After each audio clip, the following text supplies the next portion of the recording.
Now we shall look into the poetical part of the Anglo-Saxon literature. In Anglo-Saxon age, we have only few poets whose names were known. Most of the poems we have are anonymous. And only 5 poets' names are known for certain. Caedmon, Cynewulf, Bede, Alfred and Aldhelm. From these 5 poets, Caedmon is the first of Old English poets, as his work Hymn is written in the 7th century as recorded by Bede in the Historia Ecclesiastica, his work. Caedmon's Hymn is just a short Old English poem which has just 9 lines, composed by Caedmon, a supposedly illiterate cowherder who was, according to Bede, able to sing in the honor of God the Creator using the words that he had never heard before. It was composed between 1658 to 1680 and is the oldest record of Old English poems we have now. And it is also composed in the Germanic alliterative verse. The hymn is Caedmon's sole surviving composition. It was designed to be sung from memory and was later preserved in written form by others. Today we have 19 verified manuscripts, including Bede's Ecclesiastical History of English People. According to Bede, Caedmon was an illiterate cowherder who was actually employed by the monastery of Whitby and who miraculously was able to recite a Christian song of creation in Old English verse. This miracle happened after Caedmon left a feast when they were passing a harp around for all to sing a song. He left the hall after feeling ashamed that he could not contribute a song. Later in a dream, he said, a man appeared to him and asked him to sing a song. Caedmon responded that he could not sing. Yet the man told him that he could and asked him to sing to me the beginning of all things. Caedmon was then able to sing verses and words that he had not heard of before. Caedmon then reported his experience first to a steward and then to Hilda, the abbess of Whitby. She invited scholars to evaluate Caedmon's gift, and he was sent home to turn more divine doctrine into song. The abbess was so impressed with the success of his gift, and she encouraged him to become a monk. He learned the history of Christian church and created more music, like the story of Genesis and many biblical stories which impressed his teachers, but none of them survives now. Bede says that Caedmon, in his creation of his songs, wanted to turn man from love of sin to love of good deeds. Caedmon is said to have died peacefully in his sleep after asking the Eucharist and making sure he was at peace with his fellow men. Caedmon's hymn was intended as an oral piece to be sung aloud. It is not a hymn in the narrow sense of the formal or structural criteria of the hymnody. It is instead a piece of Germanic alliterative poetry, which all the poets named just as a poem. It had 9 lines and it is divided into 18 half lines by a medial caesura. And it is divided into 2 parts according to its style. The first part is the first 4 lines and the last 5 lines is another part. This poem forms a prominent landmark and reference point for the study of Old English prosody for the early influence which Christianity had on the poems and songs of Anglo-Saxon people after their conversion. We have Cynewulf as the second poet we know from Old English period. Cynewulf is one of the 12 of Old English poets known by name and one of the 4 whose work is known to survive today. He presumably flourished in the 9th century with possible dates extending to the late 8th century or to the early 10th centuries. He was known for his religious compositions. Cynewulf is regarded as one of the preeminent figures in Anglo-Saxon poetry. We know of his name by means of his runic signatures that are interwoven into the 4 poems which comprise his scholastically recognized 4 poems corpus.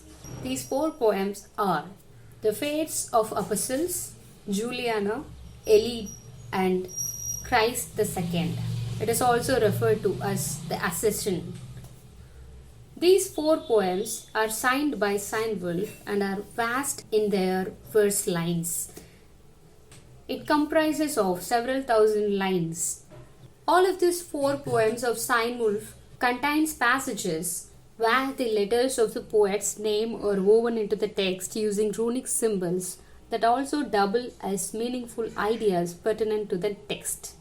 In Juliana and Eileen, the interwoven name is spelled as Cynewulf, while in Fates and Christ the Second, it is observed without the E in the runic acrostic Cynewulf. The next poet we have is Bede. We know Bede as the historian who wrote Historia Ecclesiastica, but he has written one death song that is called as Bede's Death Song, which is an editorial name given to a 5-line Old English poem. It is supposed to be the final words of Venerable Bede. It exists in multiple copies in both Northumbrian and West Saxon dialects. In 735 AD, when Bede died, Cuthbert, one of his disciples, wrote a letter to Cuthwin. In that letter, he relates to a 5-line poem in the vernacular tongue, that is Old English, that Bede composed on his deathbed, which is known as Bede's Death Song. And this death song is the most widely copied Old English poem, and it appears in 45 manuscripts. But this attribution of this song to Bede is not absolutely certain. Not all the manuscripts name Bede as the author. This Bede's Death Song also has the form of alliterative verse. In this 5-line poem, we have each line split as 2 half lines split by the caesura. King Alfred is the next person we name as an Old English poet. We know King Alfred as the father of Old English prose, but he has written some poetry too. Alfred is said to be the author of some of the metrical prefaces to the Old English translations of Gregory's Pastoral Care and Boethius' Consolation of Philosophy. Alfred is also thought to be the author of 50 metrical psalms, but we are not certain that the poems were written by him under his direction or patronage by some other person. Next we have Aldhelm. Even though his Old English poetry doesn't survive, his Latin survives. He is said to have performed secular songs while accompanied by a harp, and none of his poems survives. We get this account by the William of Malmesbury, as he is the Bishop of Sherborne and he has performed secular songs there. After the named poets, we have some genres in Old English poetry. Those are oral tradition, heroic poetry, elegiac or wisdom poetry, classical and Latin poetry, riddles, Christian poetry, and some other miscellaneous poems. We'll see through it one by one. The first comes oral tradition. For oral tradition, D.K. Crown proposed a theme defined by 4 characteristics, which should have a hero on the beach, accompanying some retainers, a flashing light, the completion or initiation of a journey. The best suited poem for this characteristics is The Hero on the Beach. We also have some songs, some lines in Beowulf having the characteristics of this. While the Anglo-Saxon epic poetry may bear some resemblance to ancient Greek epics such as Iliad and Odyssey, the question of if and how Anglo-Saxon poetry was passed down through an oral tradition remains a subject of debate, and the question for any particular poem unlikely to be answered with any perfect certainty. Next comes the heroic poetry. Old English poetry has a large number of heroic poetry. The first one is the epic Beowulf, which appears in the novel Codex manuscript. Beowulf is an Old English epic poem consisting of 3,182 alliterative lines. It is the most important works of Old English literature.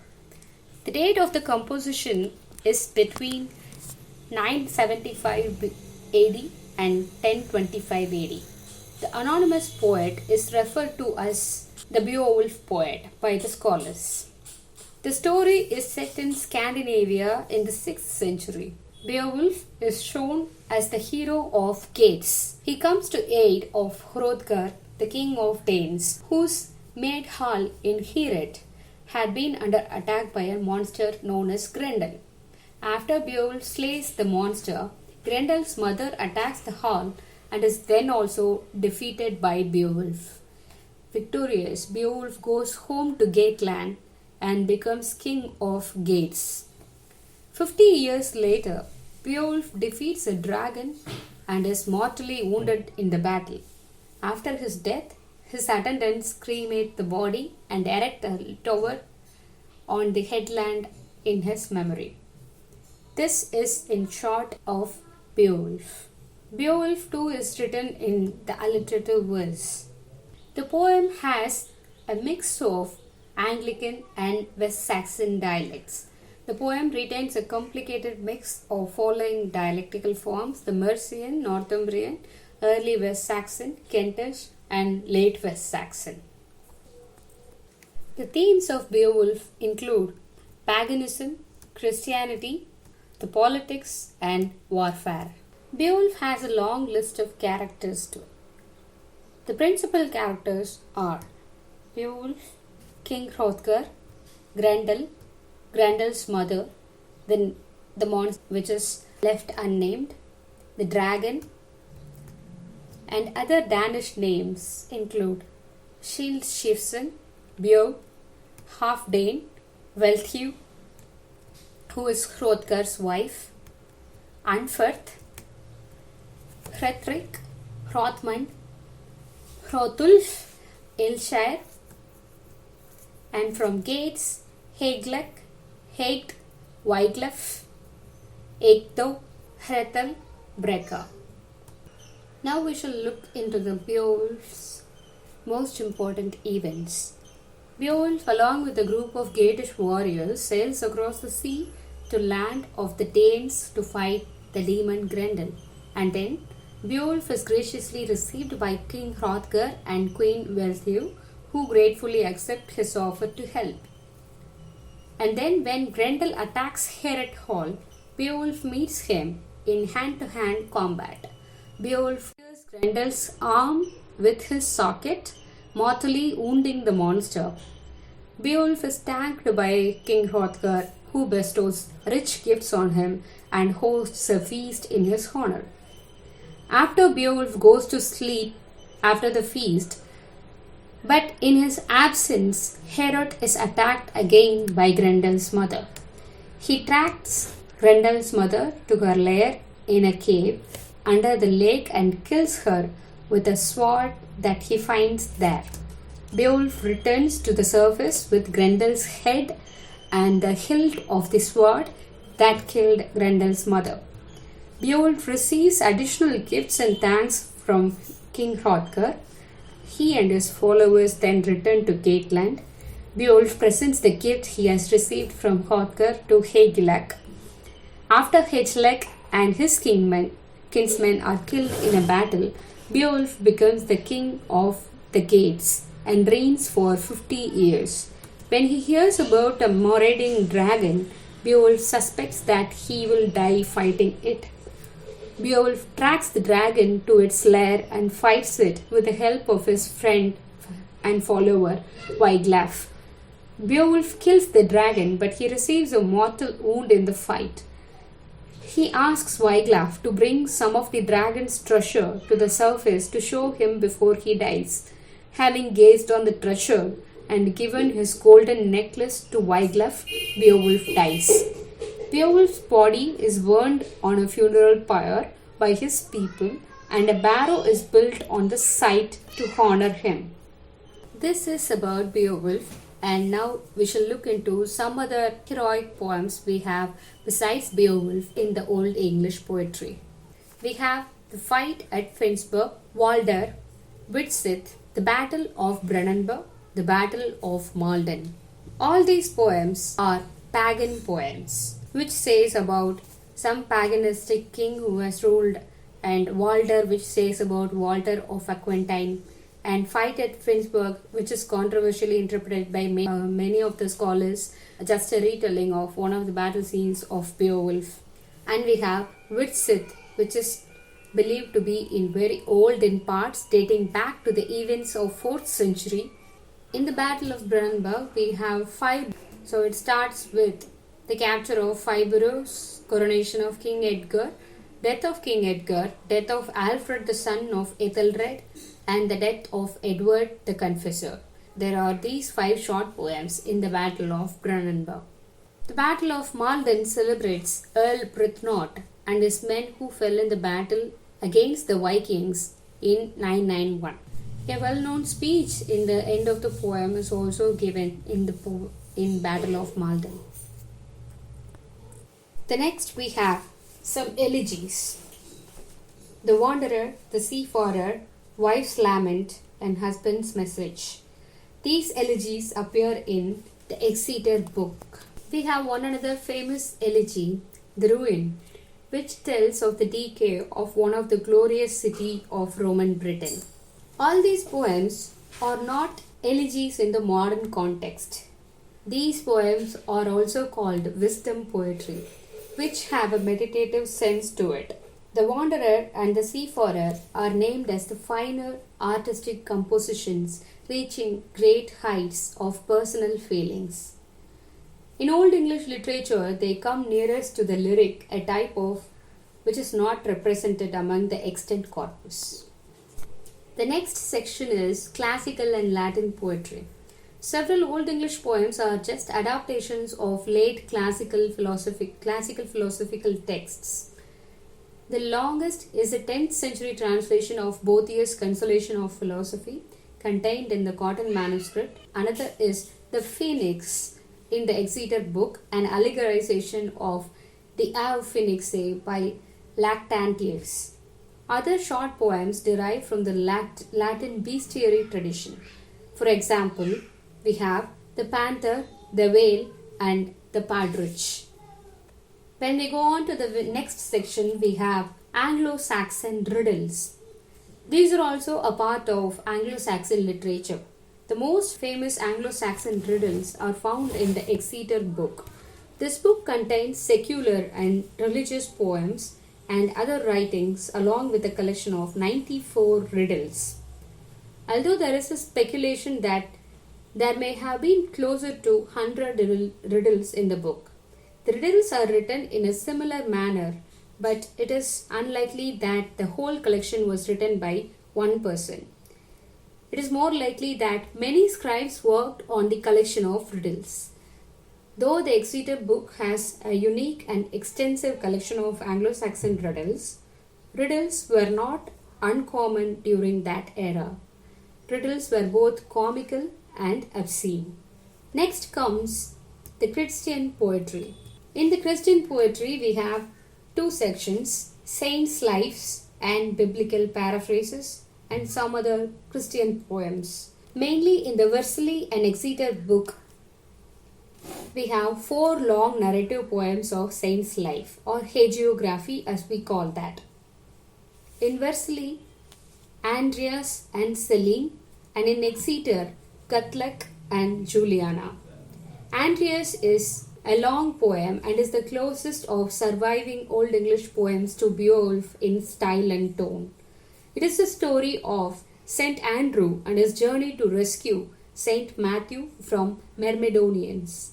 Helene is the story of St. Helena, mother of Constantine, and her discovery of the true cross.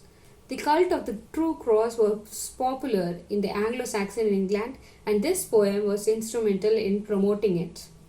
Guthlac contains of 2 poems about the English 7th century Saint Guthlac.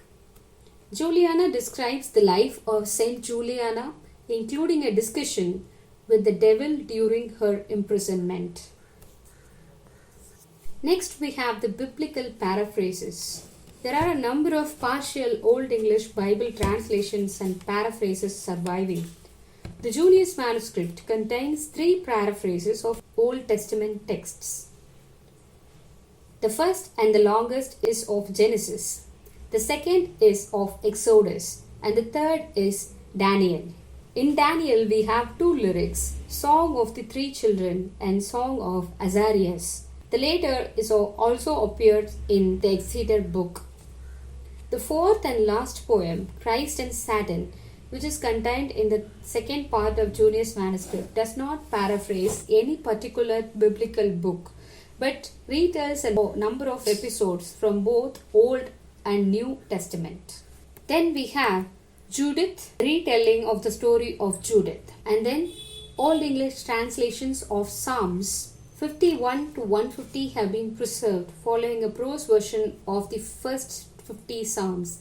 There are translations of the Gloria in Excelsis and the Lord's Prayer and the Apostles' Creed, as well as some hymns and proverbs too.